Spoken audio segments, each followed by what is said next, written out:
Welcome to the Paranormal Stakeout radio TV show with Larry Lawson. As a former career law enforcement officer and law enforcement educator, Larry focuses on the use of tried and true law enforcement investigative techniques in conducting paranormal investigations. Despite his experience and training, Larry also keeps an open mind to discussions on topics that deal with evidence that are not quite as physical in nature. Paranormal Stakeout guests are professionals in the field of the paranormal and parapsychology, conducting the investigations and research needed to further the cause of paranormal study.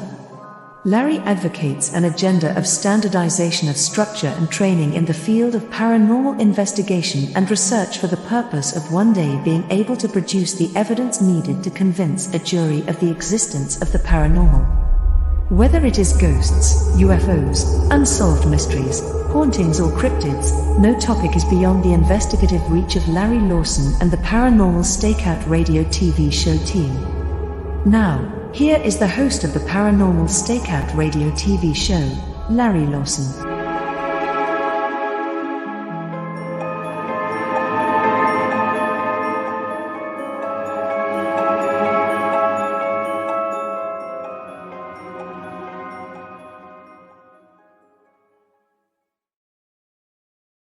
Well, good evening, everyone, and welcome back to Paranormal Stakeout. I'm your host, Larry Lawson, coming to you from our headquarters down in beautiful Vero Beach, Florida. And it's just like the rest of the country, it's hotter than the Dickens down here. But thanks so much for joining us tonight. I got a great show. I'll tell you who we got on in just a second, but I do want to remind everyone to check out all the other great listings of the shows on the network. xzbn.net. Go to that email or that website and you'll get to see all the great shows on the X Zone Broadcast Network. You can find out more about myself and my group at either paranormalfbi.com or indianriverhauntings.com. That will take you to our sites and show you what we're doing down here in Florida. You can also find us on YouTube. Our YouTube channel is at Indian River Hauntings 2341. And there you can take a look at a lot of our investigations and the work that we do in the world of paranormal research and investigation. But you can also get a hold of me on the network here. You can get me at paranormalstakeout.org. And you can also write questions or give me your thoughts and comments about the show at ghostguy at paranormalstakeout.org. So check us out, find out what we're doing, and just say hi. Tonight, my guest is Lesley Mitchell-Clarke. She's a Toronto-based certified clinical hypnotherapist, but she has a particular area of expertise, and that is conducting past life regression, hypnotist work with alien abductees. So we're very excited having her tonight. She's does a lot of work with past life and inner life regression, and most of it takes place in her Toronto hypnosis clinic known as Lightwork Hypnosis. Prior to hypnotherapy, she had a busy career as an actor, a dancer, and a vocalist, and she still does a lot of work in the jazz community and is also a very, very busy arts writer. So Lesley has a lot of things going, but tonight she's going to be with us. So Lesley Mitchell-Clarke, welcome to Paranormal Stakeout. Oh, Larry, thank you so much for having me on. Boy, that introduction, I feel exhausted.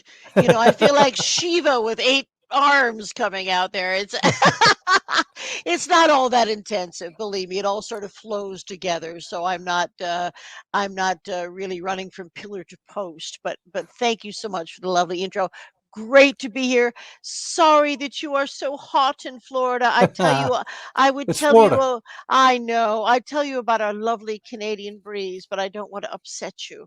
So, Well, you're in anyway. Canada. You're in Canada now, but you're from New York originally, correct? I am originally from New York City. I was born there and I lived there till I was a sort of a tween.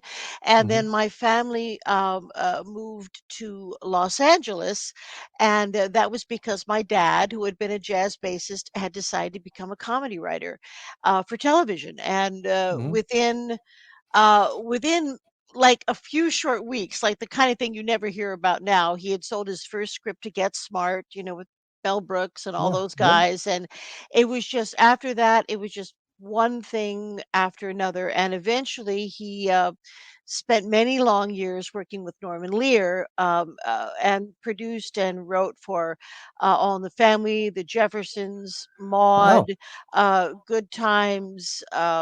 He has several Emmys for Mary Tyler Moore. So my dad, he must have had some voice must have spoken to him, because it was really kind of it must have seemed like a crazy heavy duty thing to, say my It's grandparents, it you know.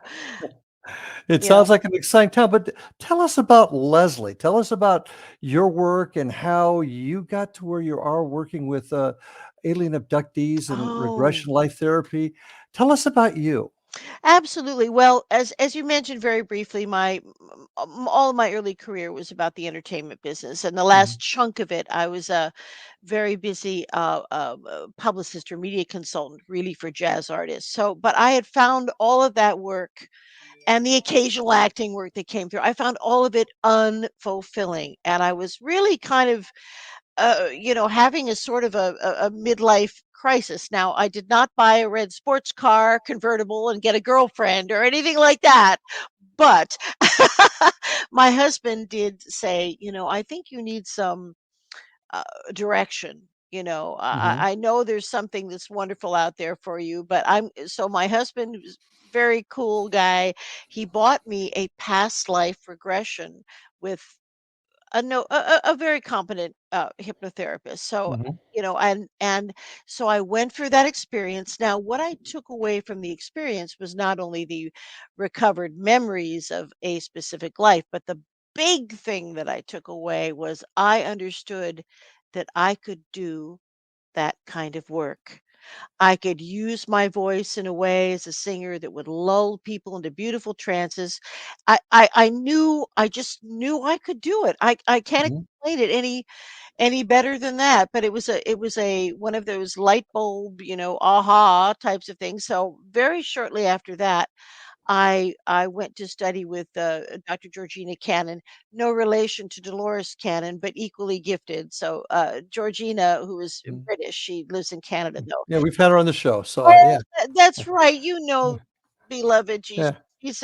she's, she was my teacher and my mentor, Mhm. and so I began studying. I took my initial, very basic hypnosis certification, which allows you to actually practice. I took that from her, and then layered upon that many other disciplines, including past life regression and interlife regression. These what we call the metaphysical processes.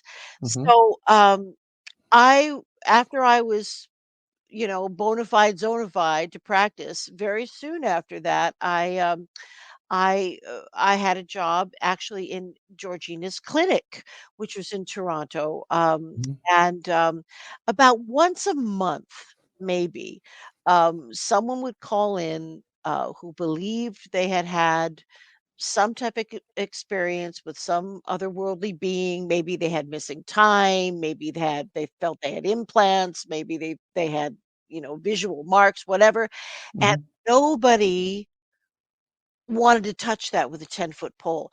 Now, these were not mentally ill people that were, because I did do intake Okay. on some of them. These were people who essentially were leading, highly productive lives. So, I just said, "Look, these people call in, give them to me. I'll work with them somehow." So so what I did is and I did not reinvent the wheel here, please. I don't want to make it seem as if I did, but I took existing past life and other regression techniques, and I simply tailored them for working with a potential experiencer. So Mm. these are tried and true regression techniques, which I have simply modified to work easily um, with experiencers. Now, when someone comes to me and says that they have had an event of high strangeness, whatever that may detail, um, I do a very in-depth intake. Now, that doesn't mean that I disbelieve them.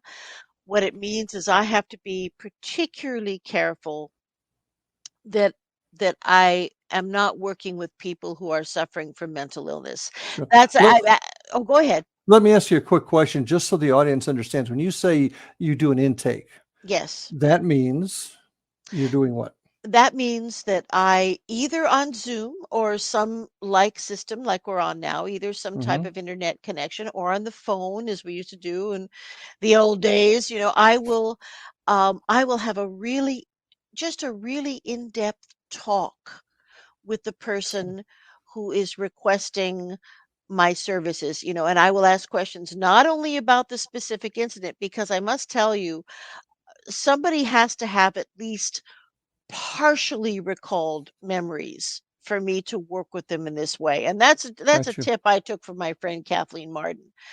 She said, that's what I do. You got to do that. Mm-hmm. Otherwise it's out of control. So I discuss maybe the incident, maybe former incidents, and then I get into a lot of other stuff.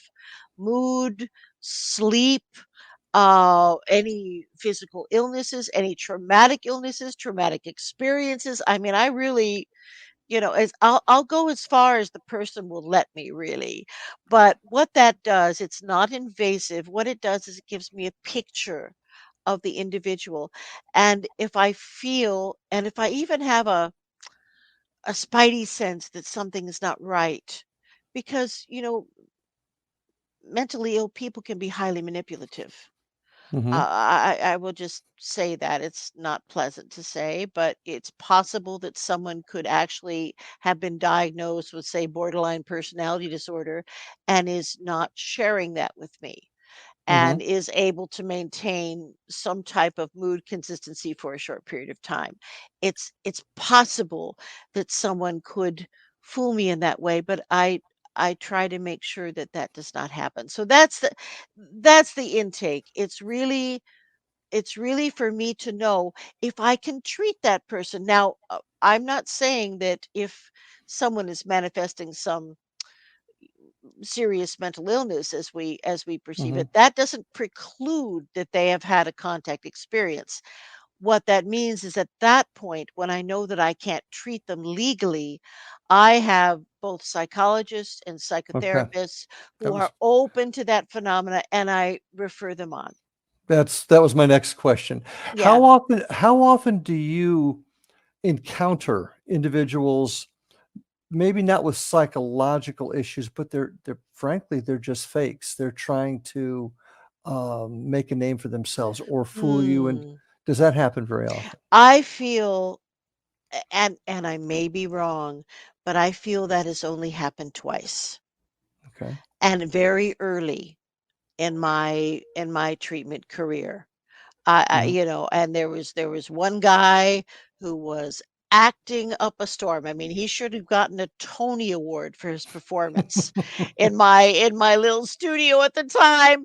And he was, claiming to be giving, birth to dragons. I mean, it was, even by my wide definition, it was out there. But I knew it was acting because Hmm. I'm an actor. You can't you can't fool me. So that happened one time, and then there was another time during a past life regression where I believe someone who was actually, I found out later, was quite sociopathic, was manifesting some stuff that I don't think was for real. Okay. So, I'm not perfect, but I tell you, I damn well do my best to make sure that my treatment is going to be helpful and healthy and benign for the Excellent. person I'm Well, working with.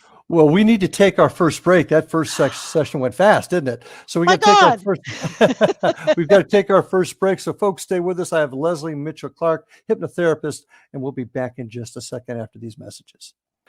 And we are back with my guest tonight, Lesley Mitchell-Clarke. Fascinating discussion. First thing I'd like to ask you before we go on this topic: how many years of study did it take for you to reach this level? Well, I've been a practicing hypnotherapist for approximately 20 years. Hmm. And I began really working in the metaphysical and areas, which includes regressions of all types and working with individuals who have had contact experiences or believe they have. I've been doing that for around 16, 17 years. Oh, Yeah, so it's been, it's been a while, and I was very, very blessed and fortunate to be part of Kathleen Marden's research program that she conducted with in conjunction with MUFON, the Experiencer Research Program. So I was involved with that for 10 years. And wow.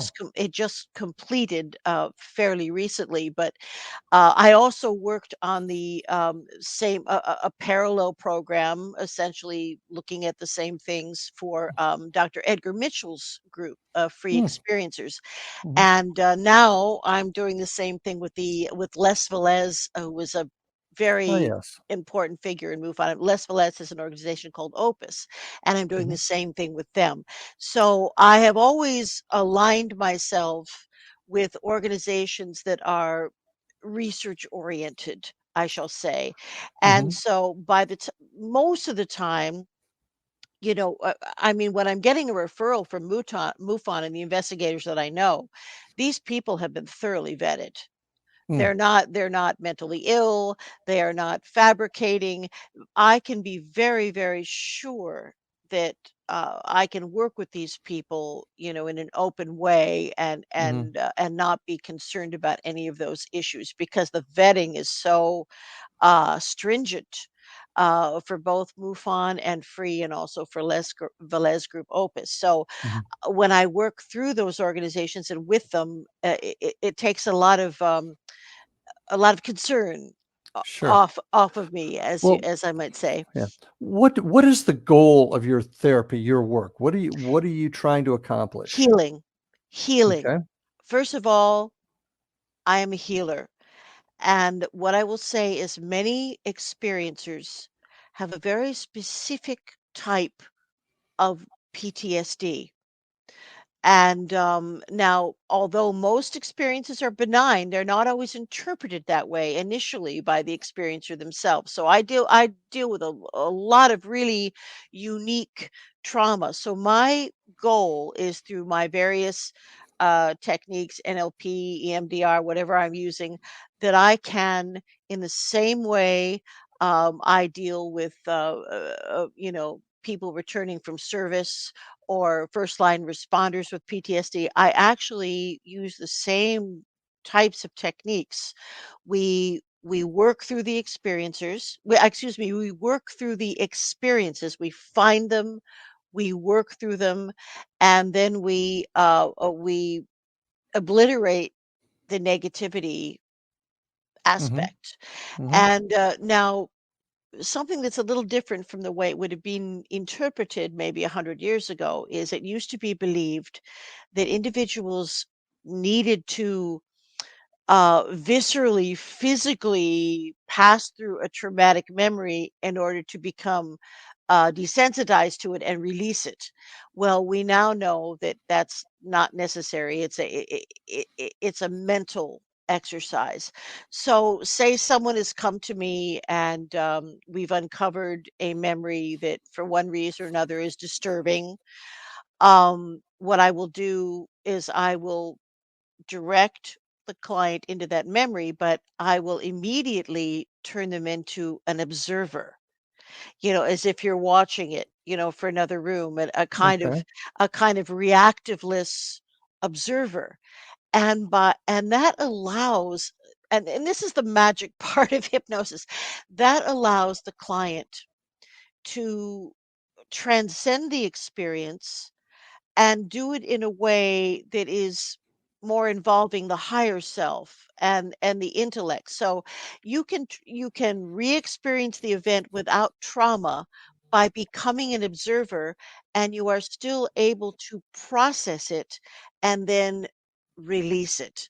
So my goal is healing, and also then integrating the humanoid personality with whatever other exceptional qualities exist, because I will tell you right now that the big commonality between experiencers is psychic ability. They all have it, and I don't care if it's a toothless man from the bayou, I don't care, or if it's a court judge, and I have treated all of these people.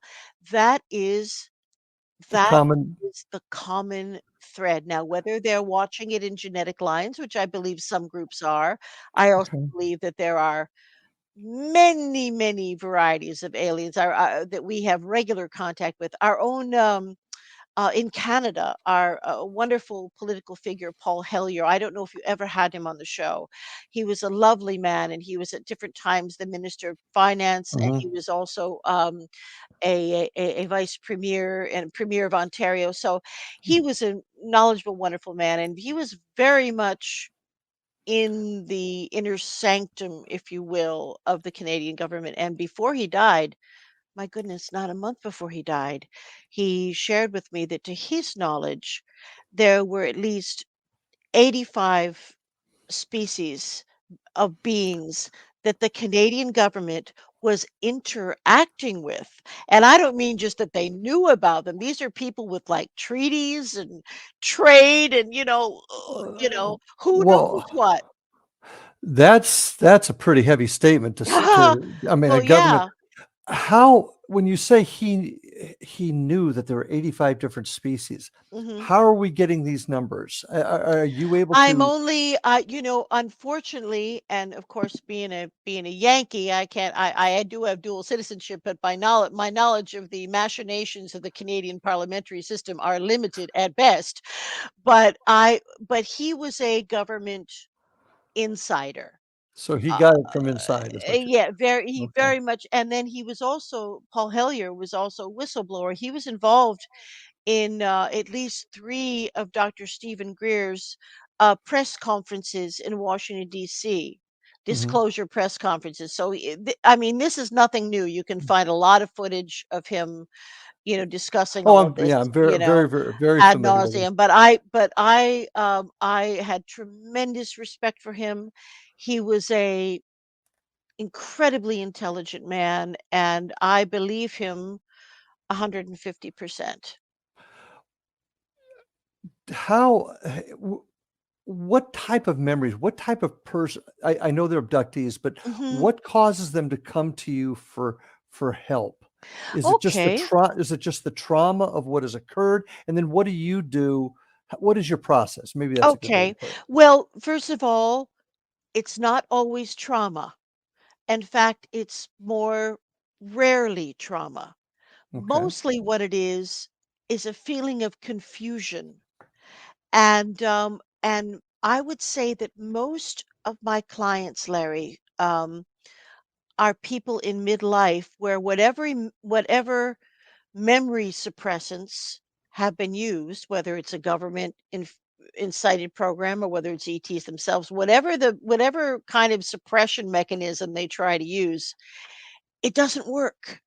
And it really, after 20 years, it people start having flashbacks in the sense that you might have them if you had experienced a traumatic event Okay. and you're getting flashbacks. So most of the time, most of my clients are individuals who have more than one partially recalled memory. And suddenly, it seems as if it's suddenly in midlife, all of these things are starting to come up. That would be my most common Mhm. type of client. So, what we do is, I mean, a lot of what I do is just getting these dear people to calm down Mhm. because they are incredibly stressed. A lot of them don't sleep. They're either afraid to sleep because that's when a lot of activity happens, or they're working with ETs who don't understand sleep. So one of the two, is happening. So these poor people are usually not sleeping. They have tremendous concerns for their sanity because let's face it, I'm a hypnotherapist. I'm the last chance Texaco. You know, I mean, they no doubt many of these people have seen psychiatrists who have said, "Well, you're completely normal. I'm not sure what the issue is." Are they afraid they're imagining it and you're helping them to realize they're not imagining it? I think that's a huge part of it. I think because these experiences, a lot of them sort of live in that, how can I put it? That shadowy world of being between being awake and being asleep. It's they when people are taken from the time they are small children, and I'm going to go out on a limb here and say something that I believe, and I may have arguments for other people. That's okay. I don't think there is such a thing as a person who has one encounter experience. Uh, and I was going to ask you that question myself. How often are these individuals coming to you with multiple experiences? Almost once we get in there, almost I have never worked with anyone who has had one experience. Never. Okay. So by the time people come to me, they may only be recalling part of one, but and you have to remember my job when I get into the areas of regression, I have to be completely vanilla. And I Mhm. record everything. I Mhm. record every session. If you've ever seen, video recordings of the way Mary Rodwell works, it's almost identical to the way that I work. So it's very important to not uh, be make suggestions, to not imply anything. Absolutely. Yeah, Yes, absolutely. I can because once you start doing that, then you take away the validity of your questions if you suggest and whatnot. So absolutely. I I agree. I'm a really like you. I mean, I sometimes think about how does a police officer um, uh, ask questions that mhm. are not leading, that are Mhm. fact based. So, and sometimes, and I haven't done this for a while. I have been called in to work for the police department, not in any metaphysical way, but to hypnotize someone Mm. who may have seen something. But maybe doesn't realize what they've seen, like a license plate number or something like that. And in the Yeah, work that I did, we use that quite a bit. But hey, yeah. guess what? We're coming up on our next break already. So stay with us, folks. I'm here with Lesley Mitchell-Clarke, hypnotherapist. Stay with us. We've got a lot more to talk about. We'll be back after these messages. And we are back with my guest tonight, Lesley Mitchell-Clarke, up there in beautiful Toronto, Canada, having a fascinating discussion on hypnotherapy, regression, life therapy with abductees. Um, Question for first of all, I do have some significant experience with the hypnotherapists that do regression Ah, therapy in oh, my work and wonderful. in my police work, and that Mhm. mainly had to do with child victims. So Oh, I do understand how that works. So and it's been very successful, I might add. And mhm, that's why mhm. you were talking about the leading questions and whatnot. I Mm, mm, totally understand that. But um, one question that comes to mind here, I've actually got a couple. I got several, but I'll start with this one. How do the visitors from wherever they're coming from whatever dimension or galaxy that they're mhm. coming from, how do they pick individual folks? Have you been able to discern a criteria? I know you mentioned that they all tend to have psychic ability, Mhm, mhm. but is there any other criteria? How do they know who to pick? I guess is the question. Well, I think that is a very complex question because there probably are a lot of different answers. Now, if you're talking about the Zeta Reticulites, they have always been looking for genetic material since the Hmm. Roswell crash. And so, the more, horrific things that I used to hear about, and by the way, I almost never at this point in my career encounter someone who has had one of those terrible gray driven ova extracting terrifying experiences that seems to have been confined to certainly the Truman Agreement and the Eisenhower Agreement, and those types of incidents. I would have to have somebody well into their 60s to have been really old enough before that timed out. So that's one goal. And I think that the grays, the zeta reticulites, were not really looking for genetic lines of psychic ability. I think they were just looking for raw material. So in that case, there were probably a number of random abductions, such as Betty and Barney Hill, and and that kind of thing. So that's the zetas. That's one group. But I also believe that we are connecting etherically with, if you wish to say, our cousins, in a sense. Hmm. My own belief system, and I would not question anyone else's belief system, certainly. I believe that there were infusions of DNA into the early hominids, the five fingers of man, if you will. And in some cases, this was very highly structured, as in the case of the Anunnaki, who needed, slave labor to work their gold mines. So we are actually, genetic cousins, if you will, with many beings in the Lyran system, particularly from what I hear. So you're talking about the Yael, the Lyrans, and even the Pleiadians, and even the Anunnaki are considered Lyrans because of their own genetic history. So um, I think there is a sense of responsibility from some of these beings at having maybe really effed up before. And Okay. dare I say it? I mean, we know the Anunnaki were engaging in nuclear war with each other. Otherwise, we wouldn't have vitrified sand all over Iraq and Iran. So we know that these things happen. We can still get Geiger counter readings off of the old sites of Sodom and Gomorrah. There were nukes that they were nuking each other. So I think that they have, some of the beings that visit us have a tremendous sense of history and of responsibility and want to assist us. However, um, I tend to think that and again, this is from what I've heard. I'm not writing anything. This is just from what I've heard. There appears to be a type of galactic federation, in the sense of a Star Trek United Federation of Planets. This appears to be a real organism. And they even have a major ship, which is of course cloaked at all times, which is monitoring us because we're dangerous. We're like 3-year-olds with blow torches. I mean, Oh, we're dangerous beings right now. But from everything I hear, well, we say, well, why don't they come down and solve hunger and quell all this war and blah. Well, there is, like, again, like Gene Roddenberry's Star Trek universe, there is a hands-off policy.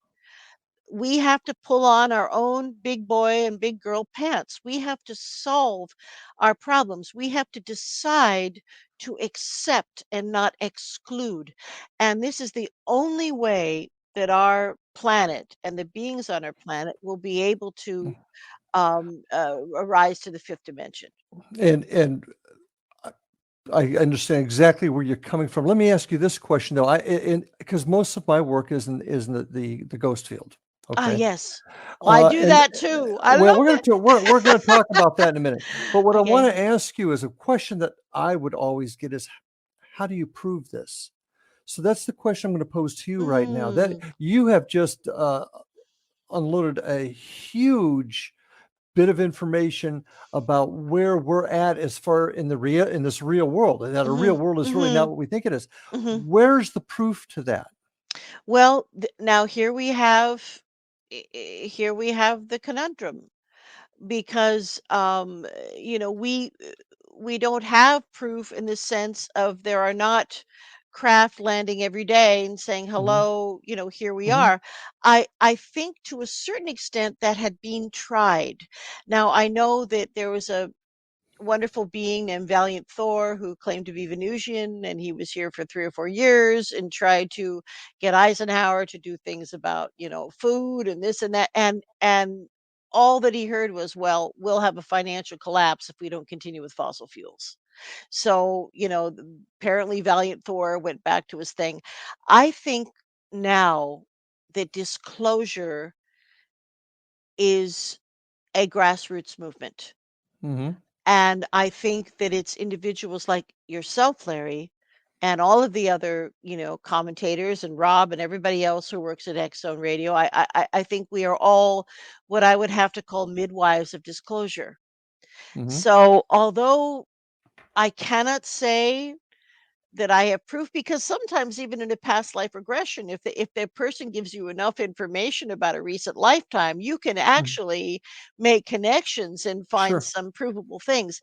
This is an improbable process, and also, as if it wasn't complicated enough.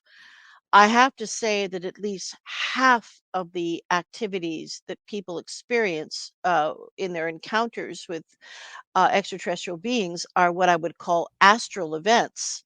They are either projecting themselves, they are being taken and leaving their bodies and going on the craft, which is all resonating at a higher vibration.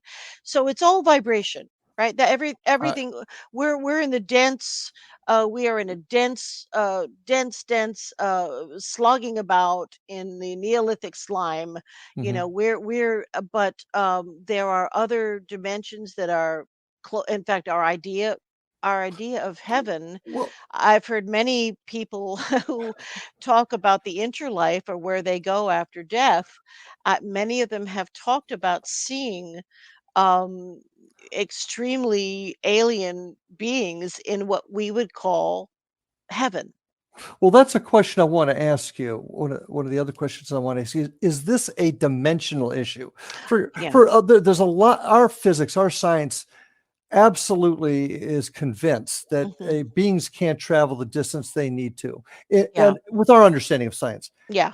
So, is this, in your opinion, a dimensional issue? So, I think a lot of it is. I think a lot of it is. Now, there are beings like beings from the planet Serpo that Len Kasten wrote about so eloquently that have mastered space travel, but I still think that involves some kind of folding of space and interdimensional activity of some sort.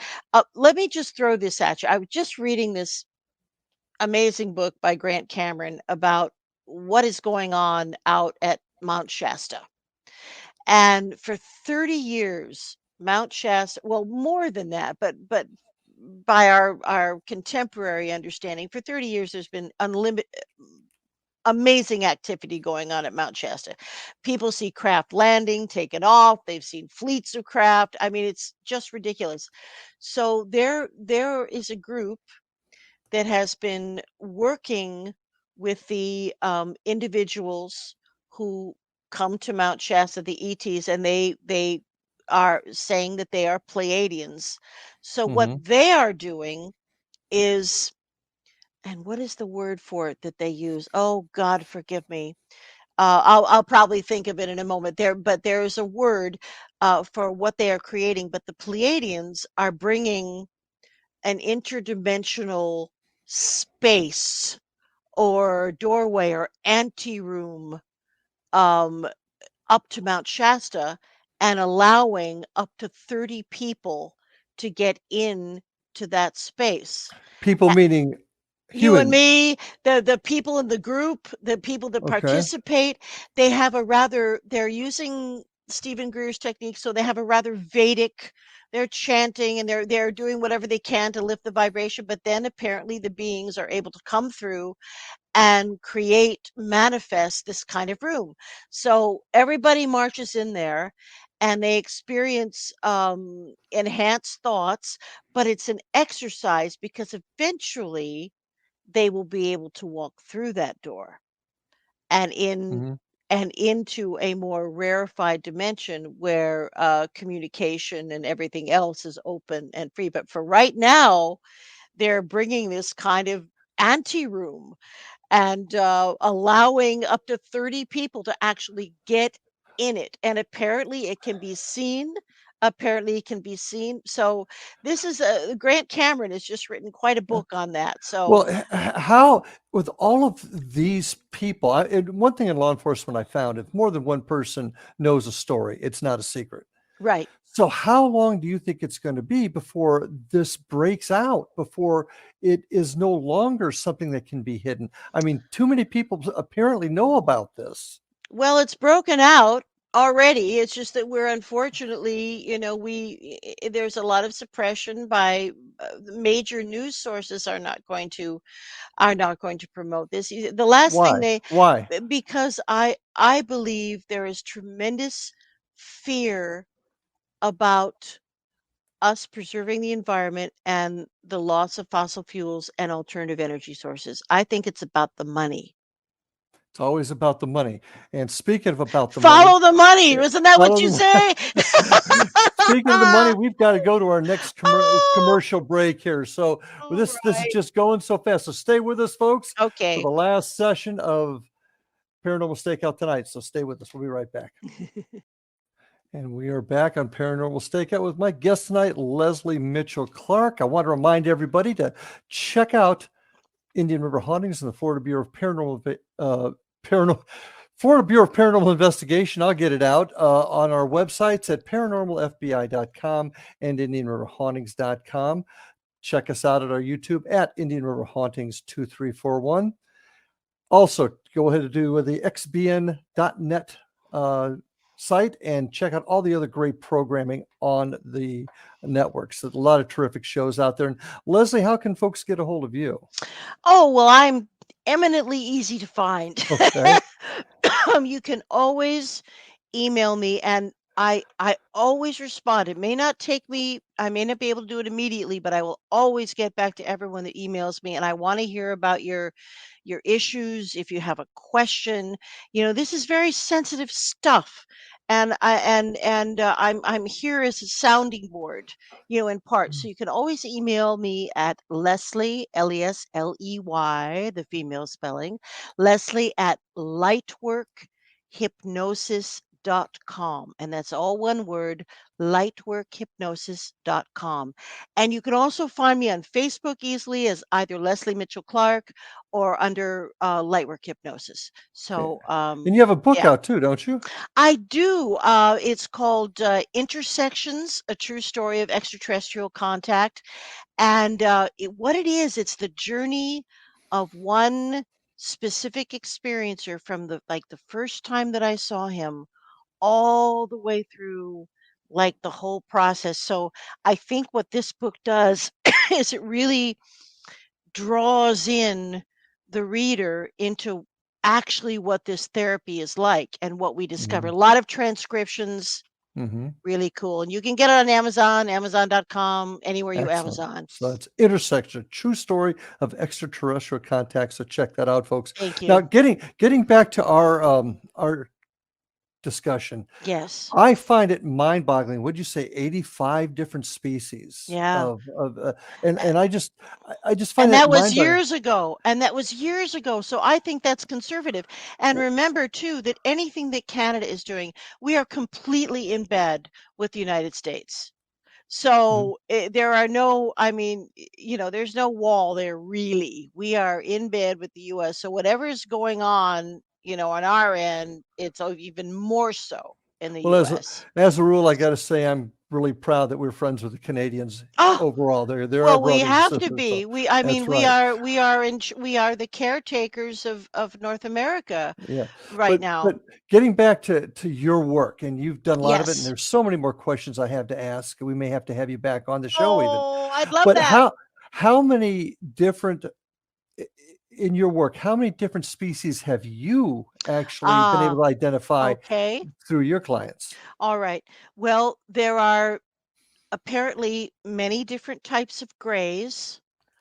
I don't think that they are always fully biological, if that makes sense. I think Mhm. they are, at least in part, AI. And the reason for that is people are not able to get any conversation from them except limited words because Like everything is alien robots. yeah, everything Okay. is telepathic, when we get out of Mhm. our realm, everything's telepathic. So there are little tiny guys that are maybe 3 foot tall, and there are other grays that are a bit taller, and then there are some grays that look even quite humanoid, and then we would be talking about, say, the serpents from Hmm. or the ebens rather.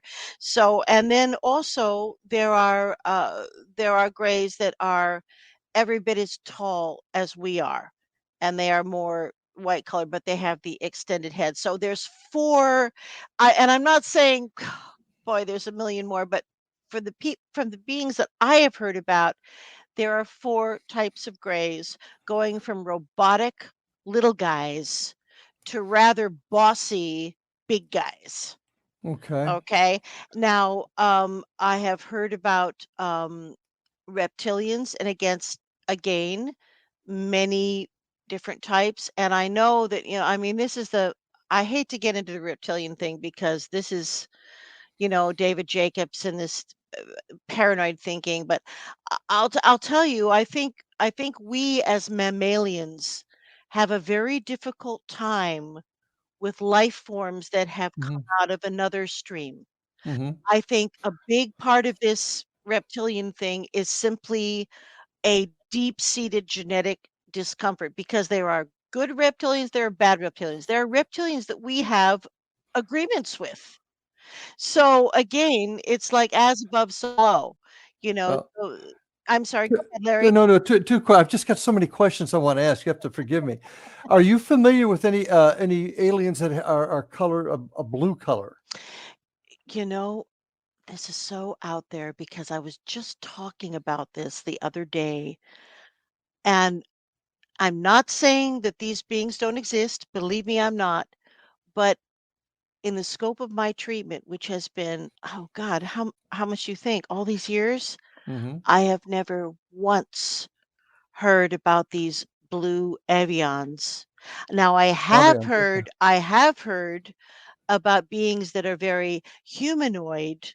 In fact, it's even been said that beings of Pleiadian origin, hence the term blue bloods, looked Hmm. blue because their blood was copper based and not iron based. So I have heard of beings that look, completely humanoid, but their skin has a blue tinge. That I've Any heard about. any feline. I've had people talk about that, but very few. But I Okay. have heard people talk about that. Hmm. I think anything's possible. You know what I mean? Sure. And remember that some beings are really light beings, and they assume bodies or manifest bodies to make it easier for them to engage with us. Okay. Have you ever seen an alien or a UFO? Have you ever experienced that yourself? With all these I folks that you've have. talked to, you Oh have. man. Okay. Oh, Larry, I don't know if there's time to tell this story, but I absolutely have. I was a young actor. I was away at summer stock in the Black Hills of South Dakota. That's where the Hmm. Rushmore heads are, but it's also a very sacred Indian land. Hmm. I shouldn't say, God help me, Native American land, Aboriginal land. It's sacred to those to the Lakota Sioux, Hmm. and part of that is they have a huge history of sightings and what have you. And I had an experience where I met a young lady who was also in the company, and she had a second job where she was a psychic communicator with ET beings, and she worked for the government. She lived in Las Vegas most of the year, and they would fly her out there in one of those plane wrap airplanes out to, Dreamland or what have you, one of the bases out there in the middle of Mojave. And she would sit in a room with a bunch of other psychics and communicate. And so the ETs and their craft were following her around all summer. And she had a car, and so she drove me into town, out of town. I saw craft sometimes close enough to really perceive windows. Interesting. Yeah, so that was so I was sort of incidental. I don't consider myself an experiencer because I don't have the child. I Mhm. was simply, incidental in that way, But I think. you still experienced the events. Yes. Tell tell me something. Is this generational? For example, if I was to have an experience, does that mean my children are more prone to have an Wow. experience? I got to tell you, Larry, It's hugely generational. Why? When I get people in my chair, and one of the things I ask them, after we've been working, I say, Mhm. Did your mother or father or sibling ever tell you about any kind of unusual experience they might have had?" And 9 times out of 10, I hear some kind of story. Why do you think that is? Especially, well, because I think some beings are tracking either their own bloodlines as they trickle down today, or psychic ability, or some combination of both, because generally what I hear about is through the maternal line. Like, "Oh, my mother had this happen." Okay. Now, this could just be our sexist bullshit, right? Where men had to be, men. I mean, I'm from the '50s. I'm a fossil, but men had to suppress their emotions. If my brother was going to cry, my dad would say, and this is horrible on so many levels, and I apologize for the political incorrectness. My dad would say, "Be a brave little Indian, don't cry." And my poor Mhm. brother, God knows what had happened. He couldn't cry. So I don't. It's hard to know when you get back a little bit farther whether there was many male experiences and it just wasn't discussed. If you know what Mhm. I mean. Mhm. But I Mhm. do hear about a lot of mother, grandmother, great grandmother going back in the maternal line, and of course we all know that mitochondrial DNA is most likely what's being followed. Interesting. Yeah, I mean, there's so many other directions I'd like to go with tonight. Um, do you th- do you think that when you said that they are tracing their own line, am I to understand that there's been some sort of a genetic mixing of genetics, I believe and so. and these are kids, so we've got hybrid children? I guess that's where I'm Yes, going. we do. There are many of the experiencers that I work with have been taken on board craft and shown their hybrid children that have been achieved through, the extraction of sperm. I mean, there was never any kind of normalcy to it in the way that we would think of it, but the children have been created, and they want you to hold them and talk to them, and some of the children are very humanoid looking, like they could really pass.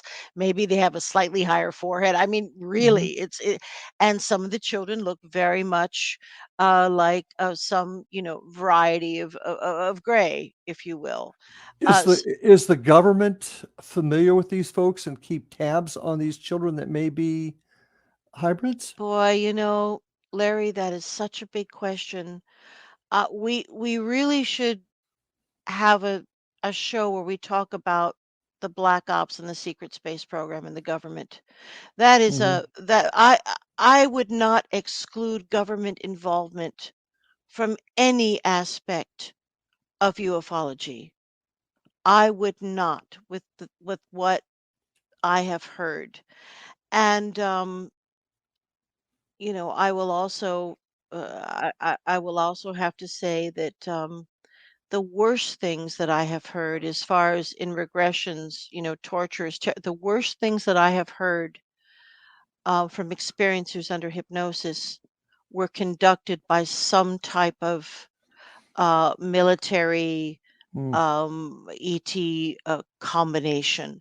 But I don't want to leave on such a sad note, but I think we Yeah. can feel positive, because my God, Larry, upwards of 80% of the experiences that people are having, and this is confirmed by all the Well, research, are has been positive. positive, are Okay. positive. So let's Well, let's keep that in mind. okay, and on that note, unfortunately, we have run out of time, so we're gonna Oh, have to chat some more because I've got so many other questions, especially your work and perhaps the world of ghosts and spirits, apparitions, oh, as well as cryptids. So I'd like to chat with you more, but let I us. okay, well, we will do that. So thank you so much for joining us tonight. It was a really interesting conversation. I look forward to speaking with you again.